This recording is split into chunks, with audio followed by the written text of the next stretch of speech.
هەمویان ئەم پرسیارە ئەکەن هەمویان ئەم پرسیارە ئەکەن با من مایکەکەت بگرە خوشکەکەم بە ئەمە ڕوون کەمەوە پرسیاریان کردووە باشە پرسیار لە الشيخ محمد صالح المنجد كان صالح منجد كيسال السجن يا خوي جورا داري خيري ليك اتوا برسالي ليك كان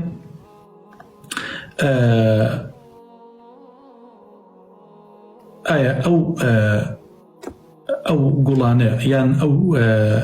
ديارياني كوا خلقي نيريت باشا بو برنامج تيك توك آية حرامة يا حلال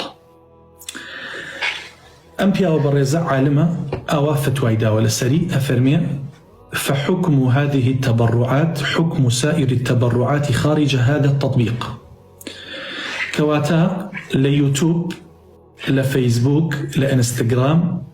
لتيك توك لهر شبكي كتير باشا لهر شبكي كتير پارەوە بگیرێت لە مقابلی لایڤە لە مقابلی ڕیکلامە لە مقابلی هەر شتێکە ئەمە حاڵەکەیەتی ئەفەرمێ فيكون حكمها مبنيا على حال صاحب البث الذي يتبرع له أو يتبرع له ئەفەرمێ ئێمە سەیری حاڵی ئەم کەساکەین کە لایڤەکەی کردوێتەوە کە ڤیدۆکە بڵاوەکاتەوە سەیرەکەین لأنهم أصناف كأبنة باشيكوا فمنهم المصلح الداعي إلى الخير والبر هيا نتشيا مصلحة أيويكم القاتشاكا باشا المصلح الداعي إلى الخير والبر خلقي بانكا بوشاكا كاري دسيان أقريت دعواكات ومنهم المفسد هيانا مفسدة للايفا كانيا خوتان أبينن شتينا شرعي بلاو أكاتو بلكو خلقي أم كوملقايا شتي ناشرين يان فير أكا زور جار كتشو كوريك أهينيتن يان جاري ويا لا شاشكا كان تشوار بشوا تابع يعني قصي ناشرين أكن نكتة أليان زور جار يعني شتين زور ناشرين ناو أو فيديوانيا بلاو أبيتوا ومنهم المفسد الداعي إلى الشر والفساد باشا ومنهم الخائض في المباحات هشا المباحات أيكا باشا احتيادية بخوي دەریایە پیشانەدا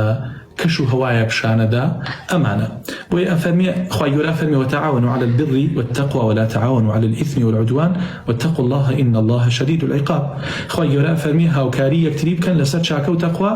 هاوکاری یەکتری مەکەن لەسەر گوناه و تاوان وبناء على هذا أفرمي بنا لسر أميك باسم كر فلا ينبغي التبرع لمن ينشر الفساد وإن كان فقير الحالي أو كسيك فساد بلا وكاته بهيش يوازيكتونا بالدياري بو بنيريت أجر كان حالي فقير بيت لأن في التبرع له إعانة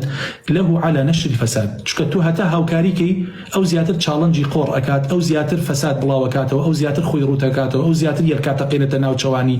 أو زيادة مالي خلقي تركاو لكات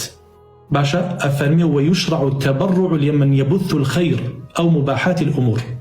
جائزة بو كسي ككاري خير أكاد تو يارمتي بيت دياري بو بنيريت يا أو كسانيكا شتي مباحات بلاوكن ومباحات وكوتشي بونمنا كسي يكدي بونمنا خياطي خوي بلاوكاتو واتا خياتا أيوة شوازي برك دورين بو خلق بناسيني لايف يكاكاتو يكاتا سري فيديو يكاكاتا ناو يوتيوب بو فير كارية يا كسي أيوة خلق فيري ملوان كات بو لباسي كوا شرعية أو يعني بو خطوي كوا شرعية يعني خلقك أسب سواري بلاوكاته باشا يا خلقك عفرتي وهي تشيش ليزاني بي أو يخوي درخات ومانا تشيش تي كردواري تقل شون لي أنري قاس شون لي أنري بس بمسر معايا سروبيا شون لي أنري دوينة شون أكريت بمشي وازا أفرمي براوكاته أفرمي ويرجى للمتبرع الأجر أو كوا بوي أنيري يارمتي أدا رجا وايا خوای گەورە ئەجری بۆ بنووسی ئەفەرمێ ئەگەر نیەتی بۆ خوا بێت باشە کەواتە عموماً پرسیارش لە دکتۆر عوسمان خەمیس ئەکرێت ئەویش هەر عالمێکە لە کۆیت دانیشێت پرسیاری ئەم تەحەدیانەی لێکرێت پرسیاری لێکرێت ئەویش ئەڵێ ئەفەرمێت ئەوانەی کەوا بە تەحەدی پێیا ئەکرێت باشە بە تایبەت کچێ بەرامبەر بە کوڕێک باشە یان جاری وا هەیە قوماری تێکرێت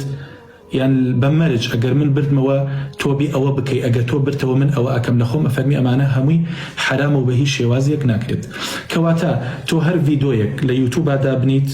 لە فەیسبوک دابنیت لە تیکتۆک دابنیت لە تۆڕی کۆمەڵایەتی دابنیت یا هەر لای دێ بکەیتەوە لە هەر تۆڕێکە مادام کاری خیر بڵاو ئەەکەیتەوە دەستی خیرت هەیە داواکەیت نەشری دینەکەی نەشری داواکەی نەشری ئەخلاق و نەشری کاری جوان ئەەکەی ئەمانە هەمووی ئەچێتە بابی مباحاتەوە حەڵاڵە و هیچ کێشەیەکی تیان نییە و هەر شاشەیەک تیکتۆکە یوتیوبە فەیسبوکە ئەنستایە نازانم هەر شتێکە کاری خراپی تیا بڵاوکەیتەوە ئەو کەسێکەوە یارمەتی ئەو کەسادا تاوانبارە و ئەو کەسەشیکەوە لە مقابلدا مەبلەغی پارە وەرەگرێ ئەویش پێی حرامە کەواتە ئەمانی کەوا ئەچن تەحەدی ئەکەن بە تایبەت ژن و پیاو لەگەڵ یەکتریە و مەرج چای وایە قوماری تیاکری ئەمە هەمووی ئەچێتە بابی محەڕەماتەوە خی گەورە بمان پارێزیە خی گەورەی یارمەتیمان بە بتوانین ئەوەی خیر ئەوە بڵاوکەینەوە ئیتر ئەوە زۆر ئەوەتان نووسی بۆیە من زۆرم لە خۆم کرد ینی لە الئیسلام سوال و جوابیش دەرم کرد کە مشریفی عام الشيخ محمد صالح المنجدە خی گەورە ڕزگاری کات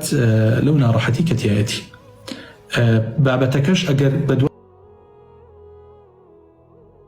گەڕان حكم الصدقة عبر تطبيق تيك توك حكم الصدقة عبر تطبيق